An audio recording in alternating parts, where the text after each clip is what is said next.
My name is Mary Lou McFarland. I'm the founder of Women in Sports Tech, and we knew that employers wanted to hire more women and minorities, and we knew that women and minorities wanted to work in this business that had been mostly, and is still, a lot of white men. We love white men, just so you know. This isn't about that. We love men in general. We love people. I love how diverse this room is.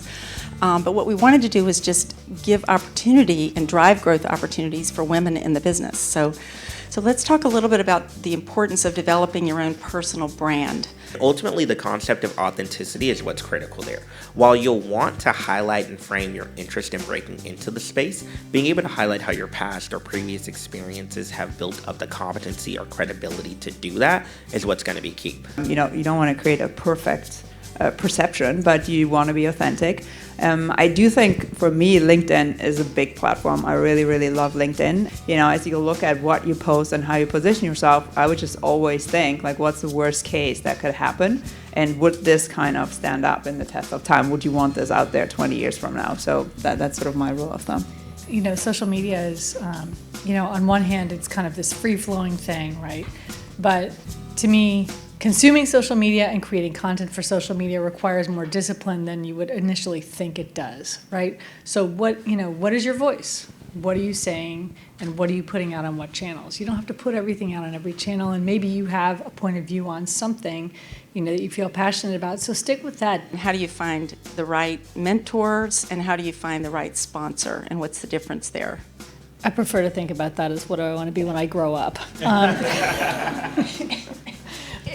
One of the, I've had, various mentors and sponsors, and, one of the pieces of advice that was given to me that I've sort of used as sort of a North Star is, what do you want, not your next job to be, but the job after that?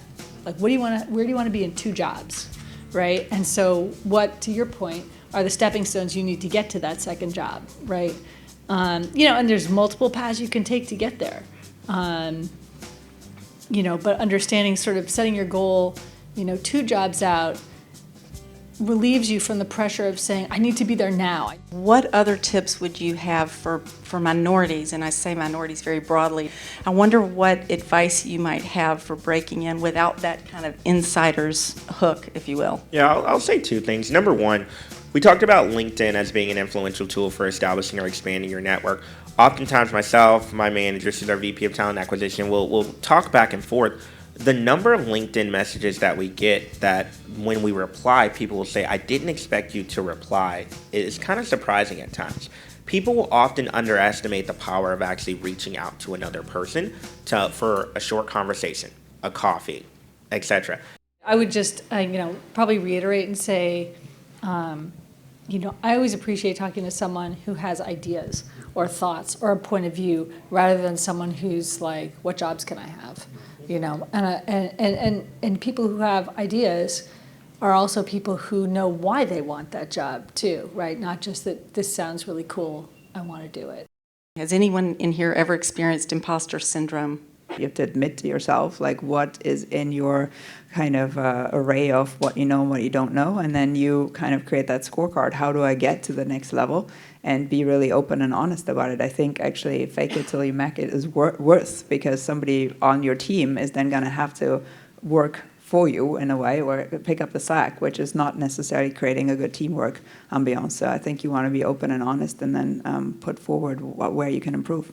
If you can't get into the vertical because you don't have experience in the vertical, then that's when you try to volunteer. But I always bucket it out, like stuff that's learnable and stuff that has to be experienced. So if you think about growth at a company like Snapchat from 400 to 3,200, the culture wasn't established by those initial 400. The culture is redefined every time that number doubles, triples, or in our case even grows 8 times. That's juxtaposed by a Nike, who for a 75,000 person company, the culture's been established over the course of the last 40 years, but rather as different pieces or epochs in the company's history come up, you have these moments where the climate of the environment changes. Pair that with the idea that over 70% of employees, when they quit, they don't quit because of the company. They quit because of their manager. Who's ever had a bad manager?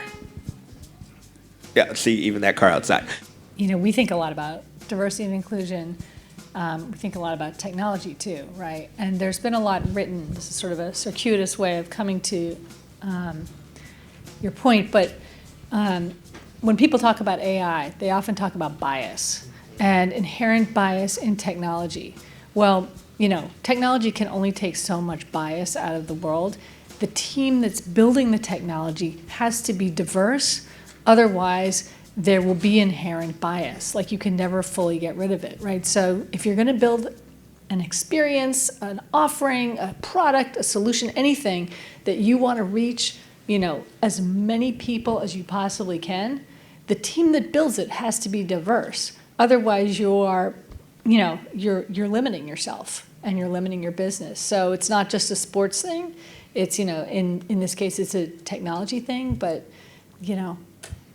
if you want to reach a market, you need to represent that market that you're trying to reach. So I would just say, if you're not in a hiring manager capacity right now, just 3 quick things. Number 1, hold your HR organization accountable. So make sure that they have diversity-focused practices around how you recruit, retain, and develop talent, whether it's in the form of unconscious bias awareness training, thoughtful rationale around the diverse slate approach, around who's actually coming on site for interviews or otherwise. Number 2, hold your manager accountable. As you think about building teams at your peer set, make sure that your manager has seen a grouping of diverse talent across a number of dimensions of diversity. That way you're building a team that's bringing together a variety of different competencies relative to what we think of as diversity. Finally, you have a referral network of incredible diverse talent, I'm certain. Making sure that every time that you see an open job that you know someone in your network that might be great for that, leverage your employee referral program or employee referral system to get those individuals in the pipeline. Even if they don't get the initial role, they're at least on the radar of the company and you can engage afterwards.